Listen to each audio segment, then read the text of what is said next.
This is Smarter San Diego TV. You know our next guest as the breakdancing realtor. He's back to discuss the success of social media in real estate. Team Manzon uses social media to generate more traffic at our mega open houses to get more people in the house and ultimately sell properties for more money and in a faster amount of time. Please welcome Anthony Manzon. There he is. What's up? The breakdancing realtor, Anthony Manzon, is here. How you doing, brother? What's up? I'm good. Living the fresh life. Yeah, the fresh life. He's got it down. Yeah. Today, talk about social media in real estate, something we've never explored on this show before. I can't believe it. Obviously, social media has been around for a while. Facebook started in 2004. That's sort of the primary of social media. And what you're saying is that not just that social media is a good place to find clients or make people aware of the fact of what you do, but also it's a place where you can now help connect buyer and seller. Is that right? Correct. Yeah. There's like so many different avenues of social media to use. You can use Facebook, you can use Twitter, Snapchat is like a new big one that's coming up. Instagram, there's so many different kinds, but really just choose the one you want to focus on to really promote properties. What do you guys do, Team Manzon? So we mostly focus on Facebook advertising. We found that with Facebook, we're able to actually target market towards people we want to actually see the listing. With Instagram, Twitter, it's kind of like whoever is subscribed to us, they're the only ones that get to see it. But through Facebook marketing, you can actually target market neighborhoods so that only specific neighborhoods are getting that promoted sponsored advertisement, basically.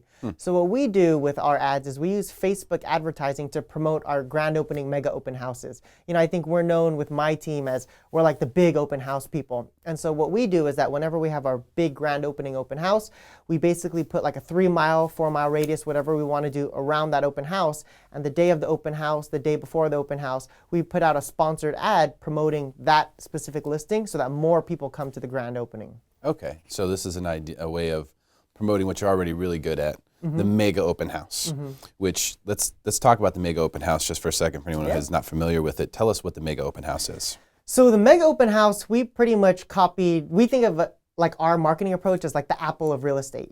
Apple, what do? They pre-market their products so much so that the day it hits the market, you got a line of people out the door. We want to do the same thing with our open houses. We start with door knocking the surrounding 100 homes in the neighborhood. Why do we do that? Because we know that if the neighbors live in that neighborhood, they probably like it, and they're probably going to be able to tell their friends, family, coworkers looking to buy in that neighborhood, tell them about that and tell them, come to the grand opening open house. Number two, if there's renters in the neighborhood, they already live there, they're probably going to be paying a similar payment to how much it would cost to actually own in the neighborhood and get them out there to possibly purchase the property as well. So we start out with door knocking, then we cold call the entire neighborhood, same thing, promoting our grand opening mega open house. And we just do everything we can so that on that day we get as many people into the house as possible so that when there are prospective buyers in the neighborhood and looking to buy in that neighborhood, they see everybody in the house, they're emotionally invested, they see it as a competition, they want to pay more for the property, and ultimately just get as many offers as we can to push up the price as high as possible. So you're doing legwork, and then obviously it's a big show. It's like a big party that you guys have when you do these mega open houses, and you're driving everyone to that particular moment. In other words, not showing the house prior to that. No. Doing it as a big release. Everyone show up here at the same time to try to generate as much energy as possible around that open house. Do you have any open houses coming up here in the near future? We do actually. So we have a really great listing coming up. It's on 938 Lafayette Place in Chula Vista 91913. It's a 4-bedroom, 2.5 bath. It's priced at $625. The coolest thing about it has a saltwater swimming pool in the backyard, electric awnings that come out, solar panels on the property. No HOA, which is huge in East Chula Vista. Everybody's like, East Chula Vista, that means I got to pay HOA. No HOA in this one. The Melrose is roughly about $148 a month. And this one is going to be active on the market on October 8th and 9th. That's the first day everybody gets to see it. So that's the mega open house. Yep, October 8th and 9th from 12 to 4 p.m. Okay, that's awesome. So Sounds like a pretty sick spot. It's going to be cool. It is cool. It's on a cul-de-sac. It's like one of the nicer houses. The upgrades are crazy. The seller, he even put in the bathroom heated flooring. So when you wake up and the floor is cold, you're like, I need this floor to be warm. Make the floors warm, it heats up so quick. Your toes are nice and toasty, and you're in the bathroom. So the fresh life. The fresh life. It's a cool house. If you don't go to this open house, you're gonna miss out because it's gonna sell quick. It really is. Okay, cool. Well, so the social media element, I think it's been in the mix for a while. Now people are starting to figure out specific ways to use it, like you're using it to promote the grand opening, mega open houses. But if I'm a seller, how do I quiz the agents I'm interviewing about how they're going to use social media? Like, what questions should I ask? Yeah, great question. First of all, just ask them, like, what is your marketing plan? And most likely, they're going to say, some things like, I'll put it on the MLS, I'll put it on Caravan, I'll do open houses. But to be honest, I think almost every agent already does that. What do they do one step further that differentiates them from, the average agent to get the home sold? So ask them, what platforms do you use for social media? Do you use any kind of Facebook advertising to advertise the property? Other than just the normal, multiple listing service, is there anything else different that you do? Just asking them up front, and if they have a plan, usually they can talk more in depth. If not, then they'll just say, oh, we don't need that stuff, that's extra fluff. But it definitely does help get the home sold faster and for more money. So you've noticed the specific results. Oh yeah, more people come out. I mean, at grand opening, we have people coming in basically saying, you know what, I saw this come up on my Facebook feed and I'm here now. And even though those people may not be looking to buy, they might be just a nosy neighbor, the prospective buyer that's actually in the property, they don't know that. They just see that person as another interested person in the house. So they're like, dang, there's so many people in here. I got to go put in more money. I don't want to lose out on this house. So those busybodies, those nosy neighbors do play a key role in like the mega open houses. That's a really enthralling subject right there, actually, because what you're saying, and that's part of the whole strategy of driving people to the mega open house and having everyone show up at the same time, is that having those bodies there, nobody really knows what everyone else is there for. No.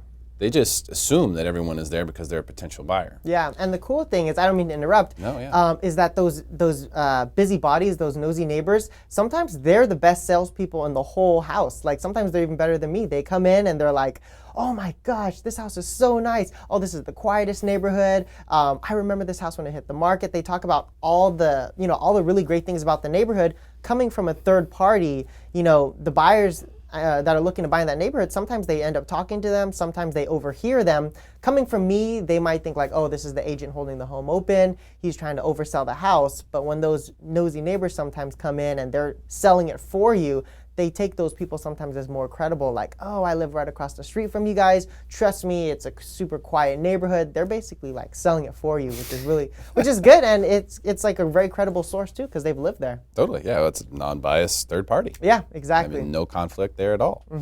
So what you're saying is, nosy neighbors are welcome at Lafayette on October 8th and 9th. Come on down. Oh yes, please do. The more the better. See the house, see what it sells for, and ultimately, when it sells for more than asking price, the value of the neighbors' homes go up as well. So that's why they're there. That's true. That's true.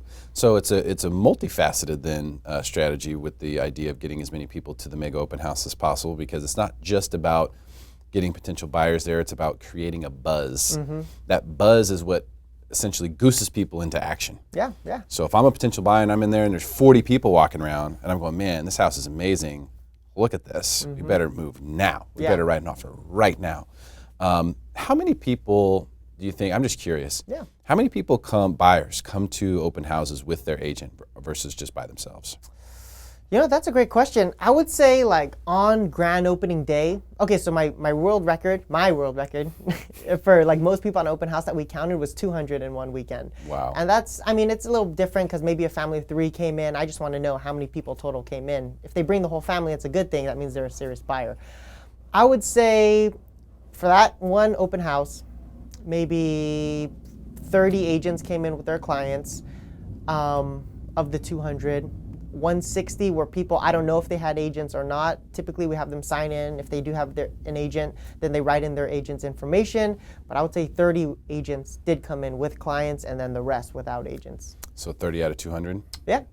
So pretty low percentage. Yeah, pretty low percentage, yeah. A lot of times we have open houses. The first question we ask is, are you guys working with an agent already? And most of the times they say yes, to be honest, and like there's just no agent in sight.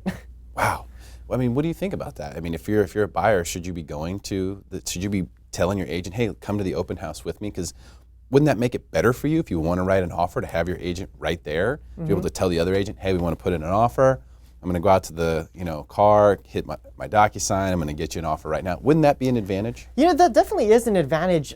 With my team specifically, we always train our agents that, you want to be present with them at the showings. Whether it's an open house, you don't just let, the client do the legwork. But for the most part, if you're a client of ours, we always schedule showings, on the weekdays or weekends whenever you're available, and we do the private showings just so we can be efficient with our time. It might take you 3 hours to see 3 open houses, whereas if you do private showings with someone on our team, you can see those 3 in half the amount of time, basically. Yeah, more efficient and potentially more effective if you find the right home, which is what you're hoping for in the first place. So when you come out on October 8th and 9th to Lafayette and Chula Vista, make sure that you bring your agent so that you can write an offer and beat the other offers that are going to be coming in. Anthony Manzon, thank you so much for your time today, man. Really appreciate it. Thank you for having me. Stick around for more Smarter San Diego TV, where we guarantee to make you smarter than everyone else. We'll do a commercial free.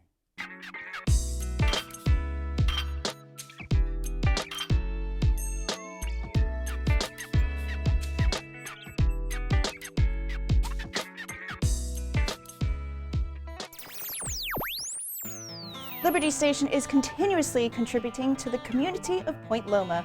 Here to discuss that with us today are the owners of Tilton King Real Estate. Today we are going to discuss Liberty Station and how it's positively affecting the real estate market over in Point Loma and OB.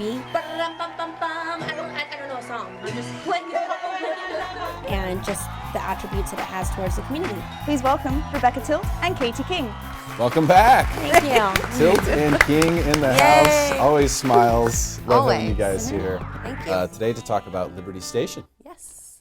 So I lived in Point Loma in 2009, and Liberty Station was when it was just starting to sort of, go down. It was just getting bad. Like, it had been a boom area, and then it had, the recession was tough on Liberty Station. Seems to be revitalized, though. What's going on over there?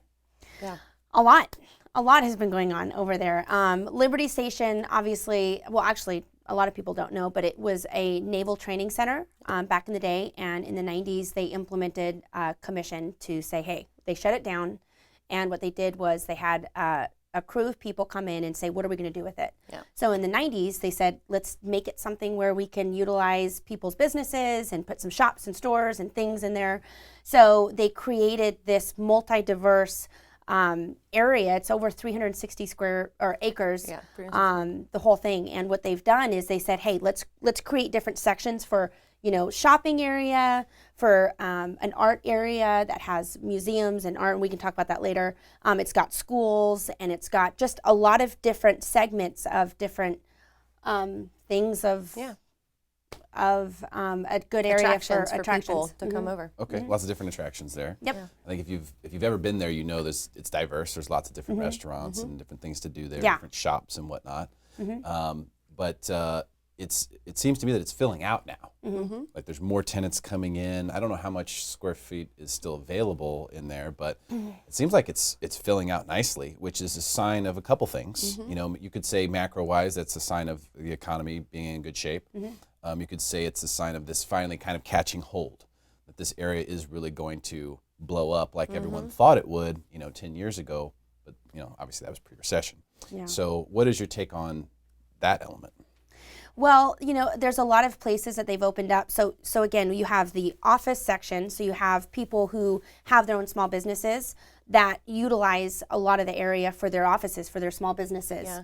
And more and more people are coming in every single day. So just because of the attraction of it and the bring of people coming into the community. So. Yeah, so you have a lot of small businesses, whether it be lenders. I mean, there's a lot of real estate stuff in there too. Whether it be psychiatrists, lawyers. There's so many different kinds of small businesses that utilize those offices. So that's a really, really good thing for small businesses. Restaurants, they've opened Stone Brewery, Soda and Swine. They have things like Sammy's Wood Fire Pizza. They have Tender Greens, a lot of places that people know about, Panera Bread.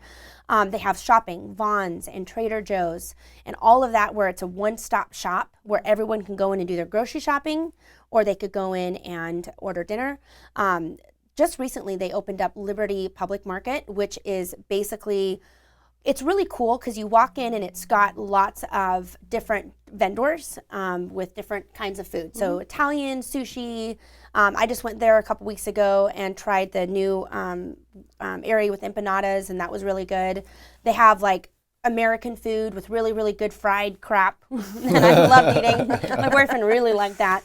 So it's got a lot of all that. I think one of the biggest attractions too that they just made was the Lot, and it's a 6-screen movie theater. There's a lot in there? The Lot. It's called The Lot. It's the Lot. They have one in La Jolla, but they so also have cool. one here. And we actually went the other night, and it probably was the best experience So cool. that I've had in a really long time. Yeah. And they have recliner chairs that you lay down, you watch the movie, and you have a button that they bring food, drinks, and it's just fantastic. And it just made the whole experience amazing. It was clean, and then you walk out of the movie, and they have a cafe that is overlooking, Point Loma, and it's just beautiful. And so it just has such a good ambiance. People can go and kind of do old school fun by watching a movie, and then go out and have a couple drinks. So Really cool. it's a really good attraction. I know back in the day, at least, the Rock Church. Would we say that the Rock Church is on Liberty? That's in Liberty Station, Yes, right? it is. We'd say that's in there.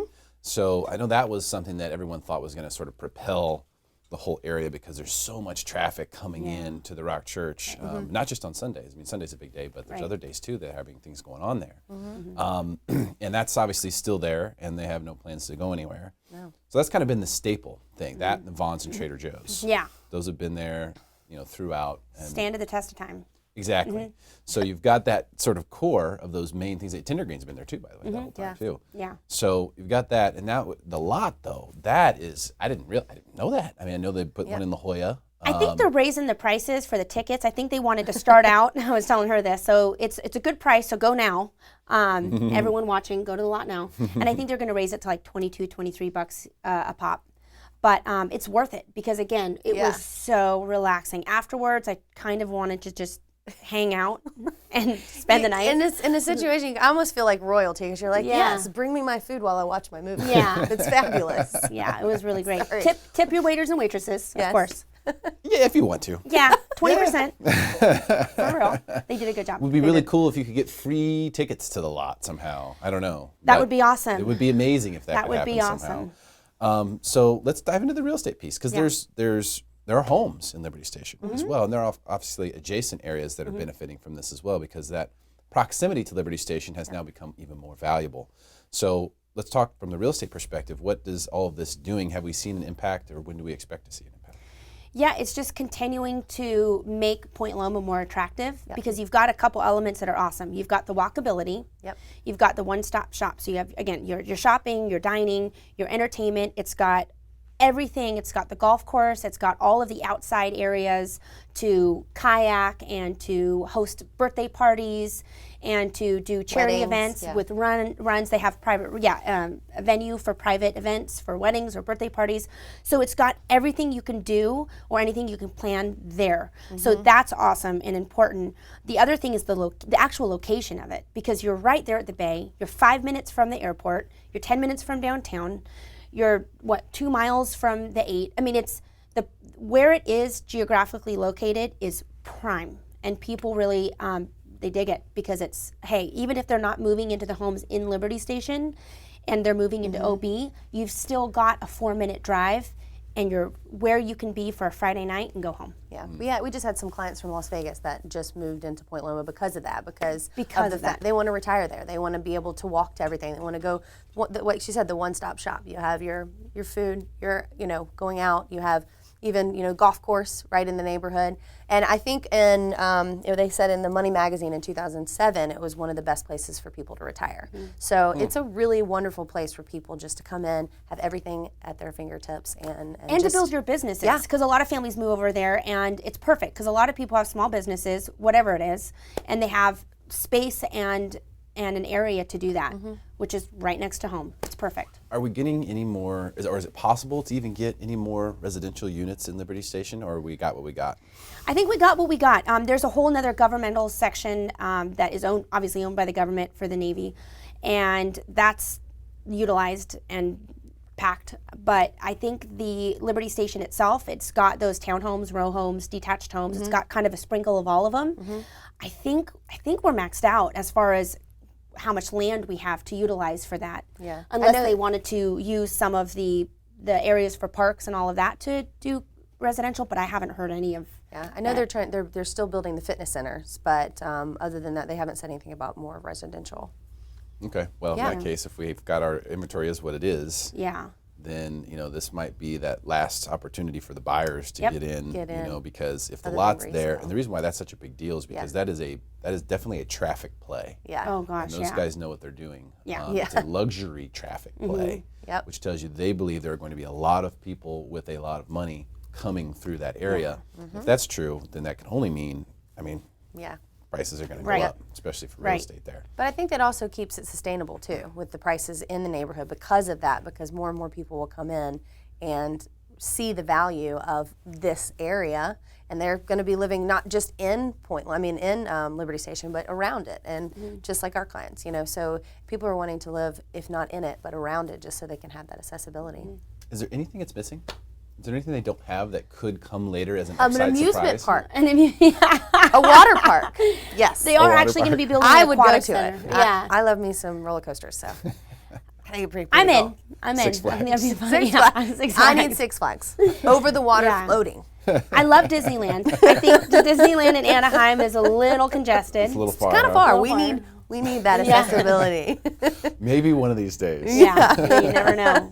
Never know. Well, it sounds like things are on the uptick for Liberty Station and surrounding areas. Thank you guys so much for coming in and course. updating us on everything. Really, really appreciate your time. Thank you. Yeah, thank you for having us. Always. Stick around for more Smarter San Diego TV, where we guarantee to make you smarter than everyone else. Commercial free.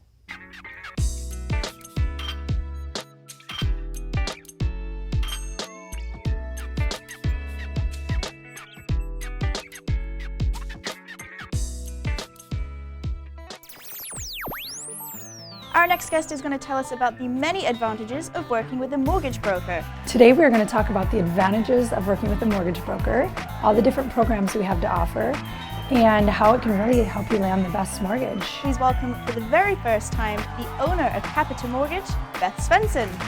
Yeah, welcome to the show. How do you do? I'm excellent. Great to have you here. Thank you for having me. Interesting topic because I think there was at least a certain period of time a few years back where we were all told that mortgage brokers were no more. They were going away.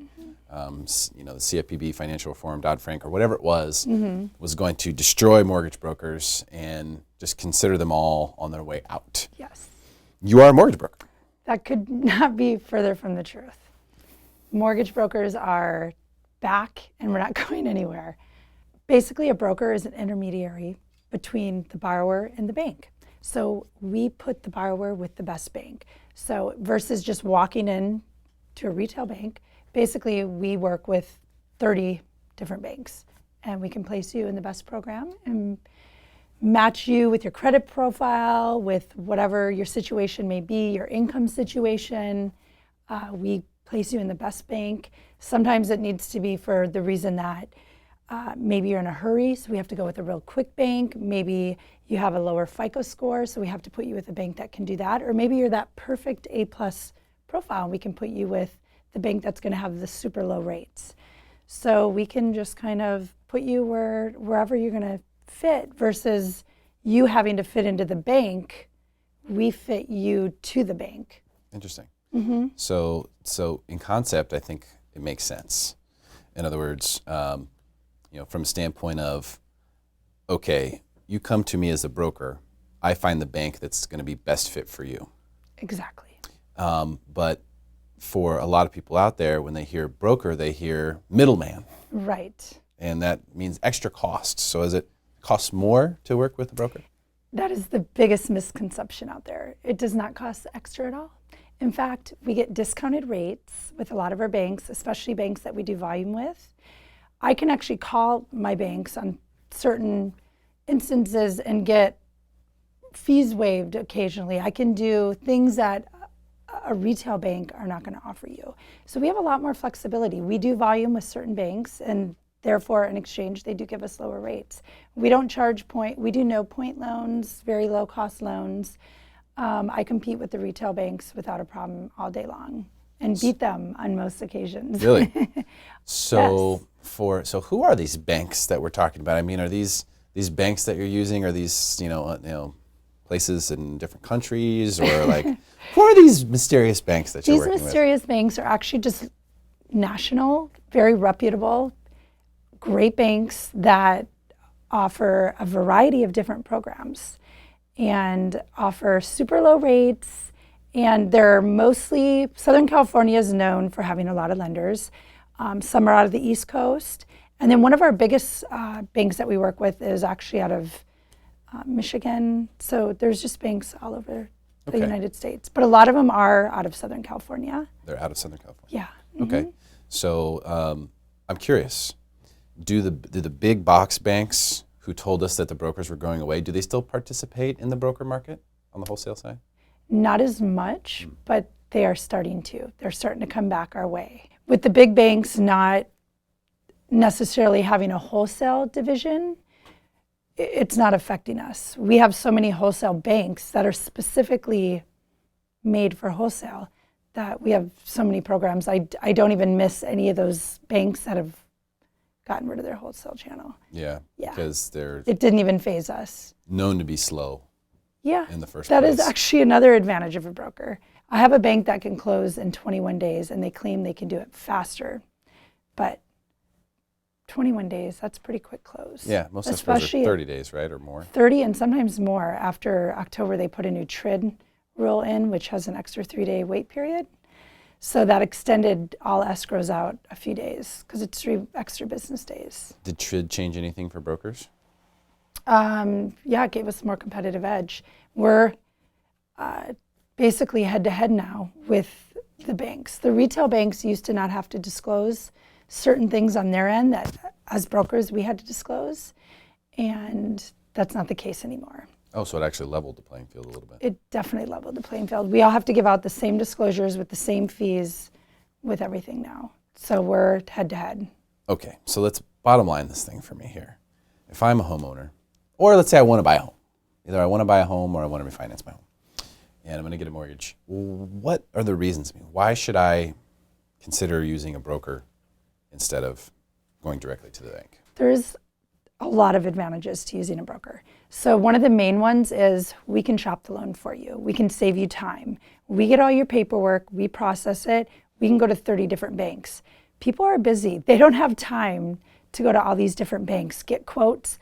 Plus you have to try to know all this financial jargon. We can call you and kind of break it down in the layman's terms, so you don't have to try to go to Financial 101 before you go buy a property. We're going to break it down for you. So 1, we can save time.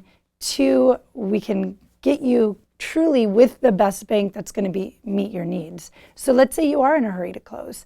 We're going to put you with that quickest bank. Or let's say you do have a credit issue. We're going to go to the bank that's going to be more lenient than that. Another advantage that we have over direct banks is, I don't like to say this happens, and it doesn't happen a lot, but everyone knows things can come up with a loan and things can go sideways. Let's say you're getting financing and something comes up, your credit score drops, or something changed with your income, or something wasn't looked at right on one of your documents. It could be any number of different reasons.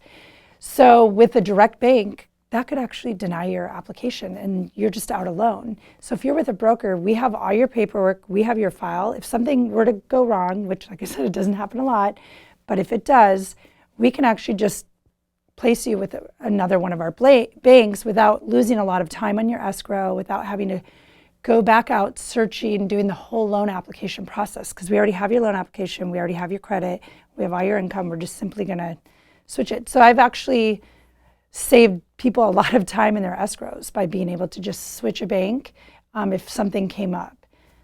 So you don't have to repull credit to go to different banks? Nope. That's definitely an advantage. Yes, that is definitely an advantage, because everyone knows you don't want to pull your credit too much. Especially if you're trying to shop for something, because although it's not supposed to damage your score, if you do mortgage pulls within 14 days, but it doesn't always work out that way. I see it all the Sometimes time. it can drop on the second pull, and you go, Yep. what the heck?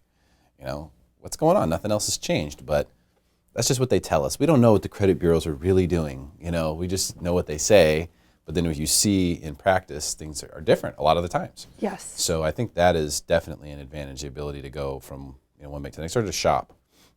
Typically, is it obvious, who the best bank would be for a certain someone, or do you really need to go in and get quotes from different banks to find the best deal? Some of the more tougher deals, but I've been doing this for 13 years. So for me, I know my banks. I know who is good at what. And we're constantly adding new banks as well. We're getting new niches. But when I see a profile, I pretty much know at least top 3 banks that this person would work at, what would be a good fit. And then I take their information and basically get 3 quotes from these banks. And then I'm going to take them wherever they're going to get the best deal. Whether that's, like I said, the fees, the rate, or the time, or whatever we need for this particular client. So I'm going to take them wherever they're going to get the best deal. Okay, I mean, that makes sense. So then we sort of covered the fact that it's not more of a cost. In fact, it could be the same or less of a cost to use a broker. You can save on the shopping element. Correct. You basically use your broker to shop the loan for you. We shop for you, save you the time. Right. And then you don't need to pull the credit multiple times in order to shop the loan. So that's also good. What about for people who might be seeing this right now who went to the local bank, let's say the place where they have their checking and savings account, Right. and they were told that they didn't qualify for a loan? Okay. As a broker, because you have some of these different outlets, would you say that you're able to help people get deals done that otherwise were not able to be done elsewhere? 100%. So if someone's been denied at their bank, we can absolutely help them. I help people all day long that have been denied at their bank. We have more programs than if you're just going to walk into your little local credit union. Don't get me wrong, that's great to have that relationship, someone you trust. But at the same time, if you do have a problem, you really wanted to go with that bank, but they can't get you approved, absolutely. I get those all the time. All right, well, it sounds like there are definitely some potential advantages, especially if someone has been denied at a local bank. Yes. For them to come in and for you to potentially save the day. Beth, thank you so much for coming in today. Thank you. I really your appreciate time. it. Thank you for having me. Great stuff. Stick around for more Smarter San Diego TV, where we guarantee to make you smarter than everyone else, commercial free.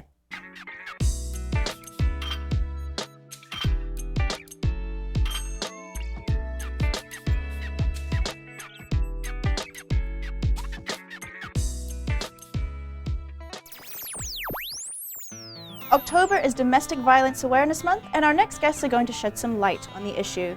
Please welcome the broker owner of Avenue Home Collective, Melissa Sofia. Well, I get the honor to introduce Jessica Yaffa with No Silence, No Violence, and she is the president of one of my favorite nonprofit organizations, and they provide a lot of help to domestic violence survivors. And her special guest. I'm going to be talking about the prevalence of domestic violence. We have a lot of sort of misconceptions about how often this happens and who it happens to. And then I'm going to talk specifically about our organization and the resources we provide so that if anybody watching is in need or knows of someone that's in need, they know how to access those resources. The president of No Silence, No Violence, Jessica Yaffa. Welcome to the show. Hello. Welcome to the lounge set. Thank you. This is it. It's right lovely. Here. Yes, thank you. It's great to have you back. I know this is a very special segment for you. You brought a very special guest in today. Tell us what's going on. Absolutely. Well, one of the most important things I feel when you start running a successful business is to find a way to give back. And in searching for an excellent organization to give back to, I was luckily pointed to No Silence, No Violence and Jessica. I was immediately impressed at the transparency and the real help that her nonprofit provides to to women that are survivors of domestic violence situations. And one of the most important thing for me when donating is to find an organization that actually takes the money that you give and helps people with it directly. And I really saw that firsthand.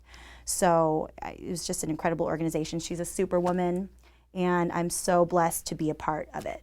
Awesome. So you wanted to bring her on today. Jessica, thank you so much for being here. My pleasure. Great to have you. Thank you. Tell us a little bit about your organization, what you guys are doing. You bet. So I am a survivor of domestic violence myself. And when I got to a place in my own healing journey where I recognized the gift really attached to my story, felt super compelled to create some sort of organization that would have the opportunity and capacity to really come alongside survivors who were feeling alone and afraid in some of the ways that I experienced. And so several years ago started by really just opening our doors and offering free support groups to women.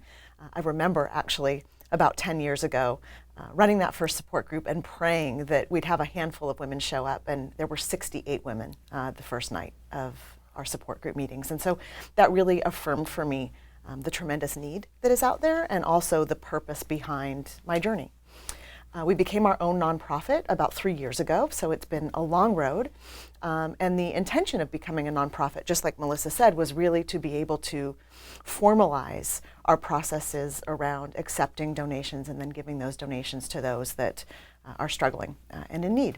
So No Silence, No Violence's real mission is kind of twofold, one of which is around prevention and education, and really ensuring that we have access to young people from the very beginning as they start entering into relationship about their worth and identity separate from relationship, along with helping them to really recognize red flags and warning signs, and talking with them about how to know very early on if you're in a relationship that can become controlling and possessive and all-consuming, in order to really avoid getting to the place where they're in a more serious situation. And then the other side of it is really providing support, coming alongside survivors and their families who are in crisis, oftentimes having gone to sort of the more traditional nonprofits and being turned away because many of the nonprofits in existence are driven by government funding, and therefore have some very sort of strict guidelines around where they're able to and how they're able to provide support. And so we often receive needs that are sort of outside of the scope of what other nonprofits are able to provide. And we really work hard to not be government driven, in that we want to be able to come alongside men, women, and children who are in crisis and unable to find the support that they're looking for or needing in some of these other organizations. So we do everything from providing assistance with childcare, keeping electricity on, diapering babies, putting clothes on women who have left with nothing. We do large events every year where we adopt families around the holiday times and ask them to submit their wish list to us and allow our volunteers to actually go out and deliver the gifts themselves. So we get to be really creative in the way that we do that work. That is a really neat. We firsthand got to experience donating during Christmas time and delivering the gifts directly to the families. And you know, one of my clients, one of my best friends, they had actually purchased a bunk bed for a family who was living in just, you know, one small room, and her 2 children had been sharing a bed. She cried profusely, just telling me the story of what it was like to have her 5-year-old daughter help put together this bunk bed with these kids that, you know, didn't have their own space, and you know, to experience that, and for Jessica to make things like that happen. I mean, I'll get emails all the time. Someone had to run out of their house. Does anybody have, you know, clothes that fit a 3-year-old and a 1-year-old? And, you know, it's really neat to be able to know that when you're giving these items, they're going directly into the hands and onto the backs of these families that really need them. And I think that it's huge message, because people feel so alone when they're in these situations. And in fact, I've interviewed a domestic violence victim before, who was just wanting to get her message out. Wasn't organized at all like you are. She just wanted to tell people, you know, this happens. Don't feel like you're alone. Yeah.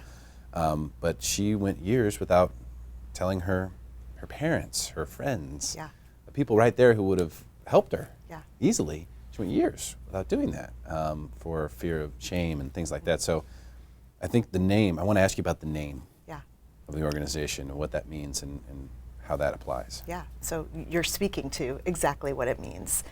So many of us who are survivors, and I'll just interject for a second and say that many of us, the community at large, sort of has these preconceived notions about who this happens to, who's susceptible, who walks into these relationships. And there is such a misperception around the number of people that this affects, as well as the kind of person that this affects. And so one of the sort of most important points that I can make anytime I have an opportunity such as this is really letting the community know that 1 in 3 of us are affected by domestic violence at some point in our life, whether it be emotional abuse or physical abuse, sexual abuse. And so when you think about that in your own sort of community, whether it be your friends, your family, your coworkers, and begin to sort of count the number of people that means are affected, really we could be talking to anybody at any given time who is a survivor. And one of the things that happens for those of us that are survivors is that when we are talking to friends and family members who may not know what it is that we're going through, because of the messages that we receive about what it means when a woman chooses to stay in a relationship, that she must be weak, that she must be asking for it, that she must somehow be deserving of it if she chooses to go back. That when we hear those sorts of messages, the shame and guilt that we are already walking around in is impacted tenfold. And so there are all kinds of reasons that we stay silent. And ultimately, one of the real gifts that No Silence, No Violence offers is a platform for women and men to really speak out about what they're experiencing without shame, without judgment, without condemnation. But the other thing that we really advocate around is ensuring that community members, our friends, our families, our employers, our police departments, our educators understand relationship violence as it is, and that we really each have an individual responsibility to ensure that we are creating safe spaces in our homes and in our classrooms and in our workspaces, so that as women are in crisis, they know that they are safe to come forward and that they won't be met with shame. They can reach out to you Absolutely. and say, hey, I don't know what to do, I don't know who to turn to. Yeah. And many of the phone calls that we receive or emails that we receive are, I don't even know if I'm in this. I don't have, black eyes. I've not been to the hospital. I have no broken bones. And that's what I think of when I think of domestic violence. So I'm not even sure that I belong here. But I know that my money's being controlled, or my kids are being used against me, or I'm being verbally assaulted every day. I'm told that I'm stupid and worthless and won't amount to anything, that I can't leave. And so I don't even know if this is the place that I belong. And those are the kinds of calls and emails that we really rely on in order to be able to respond well and ensure that they have a space to be met with compassion and understanding, and that whether you are coming out of the hospital or a relationship where you have never been physically assaulted but are verbally assaulted every day, that the trauma attached to each of those experiences is the same, and that you're deserving of resources and an opportunity for healing over here just as you are over here. Yeah, and I think everyone's situation obviously different. I know the lady that I interviewed in the past, she said that her husband, this is who this was great 98% of the time. It was like the perfect guy. Wow. And the other 2% of the time was pure evil. Yeah. And so you lean on that 98%, you go, no, but he'll get over it, or we'll be back to this guy later, and as you can justify it, there's ways you're selling yourself. Sure. On why you should stay. Sure. Because there's something there it's not all bad. In other words, I think a lot of people think, oh, well, if that's happening to you, what are you doing? You should get out of there. It's Right. an easy, no-brainer. Right. But it's not all bad sometimes either. And that's another issue. Then you have kids. Yeah. And maybe he's a great father. Yeah. He's horrible to you. Yeah. There are a number of different things that people could be going through. So it's fantastic that there's a place Yeah. for someone to go to Yeah. say, hey, this is what's happening. What should I do? Yes. Can I talk to other people who've been through this? Yeah. Can I connect with people? Maybe they don't need resources necessarily. Maybe they just need someone to chat with. That's right. But then there's also people who, have to make the midnight run, Sure. and they don't get to take anything with them. Yeah. And we know that happens. And that's a very brave thing to do. And if you're at that point, then it probably is the right thing to do. That's right. So where are you going to go? And I think that's where you guys come in. You help them figure that out, right? Yes. So for people who want to support the organization, what do you guys have going on? Are there events people can participate in or go to? Yes. So we do have a big annual fundraiser. This year we're doing a holiday tea. It's called Prosperity, happening on November 13th. And we are super excited about that. It's happening at a country club in Poway. More information can be found on our homepage, which is nosilencenoviolence.org. We're also accepting silent auction items for that event. We'd love to have volunteers that want to join us and participate in that event. And then should you not be able to make it, you always have the option of donating right online as well, and those donations do go directly back to survivors in need. Jessica, thank you so much for coming today and sharing your message. Melissa, great idea, bringing her on the Thank show. you. Huge, important issue. Join us November 13th for the event. It is called Prosperity. That's right. On November 13th, or nosilencenoviolence.org. Thank you so much for watching Smarter San Diego TV. We'll see you next week, same time, same channel.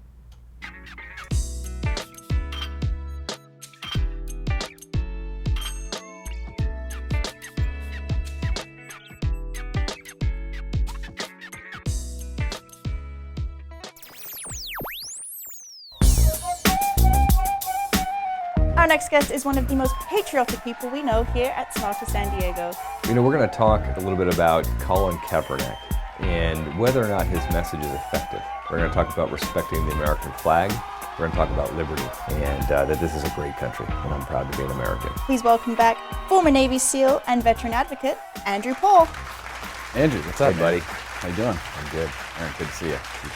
A lot of stuff going on, obviously. One thing that in particular has been circulating around the news, has caused a lot of ruckus, has really taken the nation's attention, is a football player who decided not to stand for the national anthem. Obviously, I have to ask you about that as someone who's defended the flag on foreign soil, how you feel about something like that because of the obvious implications of what the flag represents. So how do you feel as someone who served the country when you see something like that? Who are we talking about again here? Colin Kaepernick. Colin Kaepernick. Never heard of her. You know, obviously being a guy who stands for liberty, which is a huge passion of mine, is liberty, and having fought for freedom and for liberty. The hard part about this is that he absolutely has the right to express his First Amendment protected constitutional right to, hey, burn the flag if he wants to, not stand for it, etc. So I support that aspect of it, but he's a douchebag for doing it. And I get a vote too, and that's my opinion. I don't like him. I think what he's doing is disrespectful. And the hard part about this too, though, is if you get past all the hoopla about the flag and is he a patriot and is he anti-American or all, get through all of that, if you hear the message that he's trying to bring to the forefront, what he's trying to talk about, I know what he's trying to do, and he actually makes some good points about law enforcement and policing and the poor relationship between some police departments and some communities. But as I've said before, the way he's doing it is marginalizing his message. Instead of talking about the message that he wants to talk about, we're busy talking about the fact that, in my opinion, I shouldn't say the fact, that in my opinion, he's a douchebag. So I don't think there's a question about whether they have the legal right to do it or not. I think Right. it's very clear. Everyone knows they're not getting in trouble for this. But I think there is a sort of a disconnect between people saying, oh, well, since they can't get in trouble for this, it must be right. And I think that's where we have a problem. Yeah, and the hard part for a lot of people to understand, and it's hard when you're somebody who really believes strongly in liberty. You have to allow for people to exercise their rights even if you disagree with them, and that's what's going on here for me. For me, Colin Kaepernick absolutely has the First Amendment right to express his opinion in this way. And so I support the fact that he has that right, but I don't support that he's doing it. And we've talked about this before. And you know, the problem also I find, Derek, is that he's out there saying that, oh, America is racist and we've got huge problems. You know something? Sure, America has got racists in it. So does every country on the planet. Every country on the planet has racism and has racial problems. But America, I would submit, has the environment, has the conditions, has the liberties, the freedoms, and the protections, and has the best opportunity of any country on the planet to vanquish racism. So to say that, like, oh, this country sucks because we have racists or something like that is ridiculous. I mean, no kidding, dude. I mean, you think it's any better anywhere else? It's not Nazi Germany. So no, you're not going to get arrested. You're not going to get persecuted for acting this way or expressing your right this way. But you're still a douchebag. I mean, that's ultimately the bottom line. But again, what I would tell you is that, so yes, we have racists in this country, so does every other country on the planet. And our country has got a dark past like many other countries, but we've also come a long way in a short amount of time. I mean, our country, relative to other countries in the world, is a very young country. And in a very short amount of time, we have made enormous strides in this country. We have a long way to go, but we also are a land of liberty that even allows for somebody to express their rights this way. This is a great country, not a perfect country, but a great one. We've come a long way, and we have a long way to go. And either way, I am still proud of this country. I'm proud of who we stand for, really, as a beacon of light in the world. warts and all. You don't have to say that you're proud to be an American and say that America is perfect. You can be proud of your country. You can be proud of America and at the same time say, we've got room to grow. We've made mistakes in our past and we've corrected those and we've got more room to go. And I can still be proud of our country at the same time and proud that we have a country and an environment where we even have the opportunity to continue to grow and to get better and better and better. You don't have that kind of growth opportunity in other countries where you would be literally persecuted for saying anything bad against the government or a symbol of the country. There's a Facebook page that came up almost immediately after this started happening. I believe it was Veterans for Kaepernick is the name of the page. And this is a group of veterans who support Colin Kaepernick and what he is doing. They're behind him from this page. You go to the page and you can check it out. Obviously, those veterans have the right to feel that way, but I mean, is this really the reason? Because I hear vets say this, and it's okay. I mean, everyone has their own reason for wanting to go defend the flag, but is it really true? Is this what gets our soldiers and our sailors excited to go defend the flag, is to provide this type of right?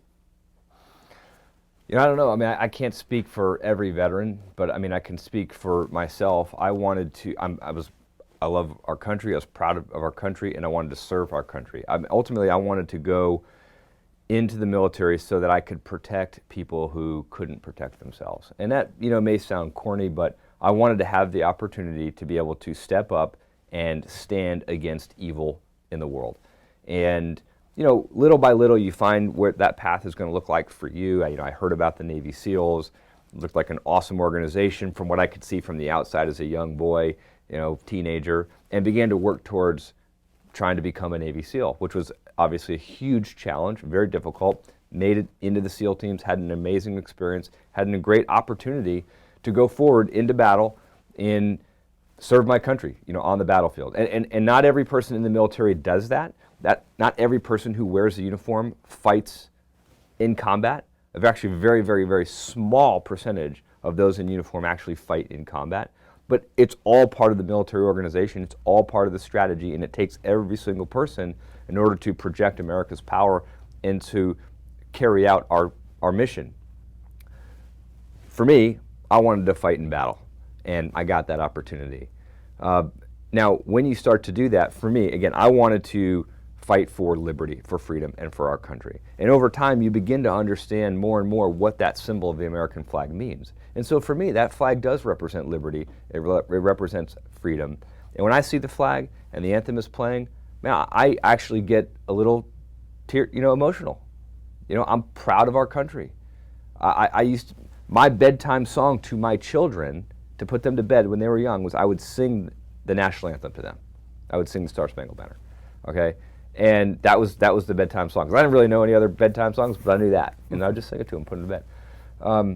So for me, it means a lot. But at the same time, my skin isn't so thin that Colin Kaepernick kneeling or sitting for the flag, like, I'm not losing any sleep over that douchebag. He's a douchebag. I could care less about him. What I think, though, is that if he wants to be effective, I mean, I'm not really interested in hearing from him now, right? I mean, I'm disgusted. I mean, think about what we do with the flag. We salute the flag, we honor the flag, because it represents something much greater than all of us, liberty and freedom. And when our soldiers, sailors, Marines die, we drape their coffins with the casket. And so there is a symbol of honor that flag represents for someone like me. But you know what? Again, just in the vein of liberty, I do support his right to be able to express himself that way. But at the same time, my opinion is I'm disgusted by it. And it's not for me. It's not the ideals that I'm going to be teaching, to my children. Yeah, a lot of people don't even know what his message is. Right. Who are paying attention to this, Right. They don't even know what it is that he was protesting about. Right. And that's part of the issue when you lead with disrespect. If you're leading messages, disrespect, now you should listen to me, that doesn't work. It just doesn't work that way. I mean, he could have been doing podcasts all summer, interviews on ESPN, so many different things, then all of a sudden waits until all eyes are not on him, but they're in the vicinity to go do what he did. So I think that there's a lot to be learned from people who, you have a beef with what's going down in the country. This is not the way to handle it. This is a surefire way to just get a whole lot of people to not listen to you. And what you said previously was perfect. I think unite under the flag. Say, hey, go out, walk out into the middle of the field where you're not even supposed to be and kiss the flag, and then have everyone ask you, what did you do that for? Right. That'd be a great idea. Do something like that instead. And then now you're talking about uniting under the flag instead of dividing. It's kind of like there was this bee's nest up in the corner, and he's like, we got this problem. So his idea was, you know what I'm going to do is I'm just going to hit the bee's nest because that's going to solve it. And all he did is release the hornets or the bees, and they're all buzzing around, and you can't get them back into the nest, right? Yeah. You didn't kill them, you just pissed them off, Good stuff, man. I would tell people that who are upset or frustrated with their situation, educate themselves, learn how to speak articulately, learn how to make a logical argument and to persuade, and build others up and draw them in to hear what you have to say. Show them respect. That may open them up to show respect to what it is you have to say, and then you have an opportunity to perhaps influence their opinion. Lead with respect. Lead with respect. Great stuff, Andy. Thanks so much for your time. I really appreciate it. You got it.